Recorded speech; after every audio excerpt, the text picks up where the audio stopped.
সঙ্গীত অঙ্গনে এবছরের মরণোত্তর 21 পদক পেয়েছেন আইয়ুব বাচ্চু। গিটারিস্ট, কণ্ঠশিল্পী, গীতিকার, সুরকার এবং এলআরবির প্রতিষ্ঠাতা আইয়ুব বাচ্চু দক্ষিণ এশীয় সঙ্গীত অঙ্গনের এক উজ্জ্বল নক্ষত্র এবং বাংলাদেশের রক সঙ্গীতের স্থপতি হিসেবে সুপরিচিত। তিনি বিশ্বব্যাপী 2500-এর অধিক কনসার্ট করেন, যেখানে ব্লুজ, হার্ড রক ও শাস্ত্রীয় সঙ্গীতের প্রভাব সুস্পষ্টভাবে প্রতিফলিত হয়। 1980-র দশক থেকে তিনি 130 জনের অধিক শিল্পীর সঙ্গীত পরিচালক হিসেবে কাজ করেছেন। আইয়ুব বাচ্চু শুধু একজন সঙ্গীত শিল্পী ছিলেন না, তিনি বাংলাদেশের সঙ্গীত ভবনে রকের একটি স্বতন্ত্র পরিচয় নির্মাণ করেন, যেখানে স্থানীয় আবেগ ও বৈশ্বিক সুরের সম্মিলন ঘটেছে।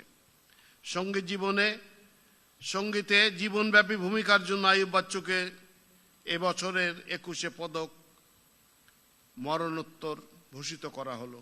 শিল্পকলা ক্ষেত্রে পদকপ্রাপ্ত আইয়ুব বাচ্চুর পক্ষে তার সহধর্মিণী ফেরদৌস আক্তার চন্দনাকে মাননীয় প্রধানমন্ত্রীর নিকট হতে পদক গ্রহণ করার জন্য অনুরোধ জানাচ্ছি।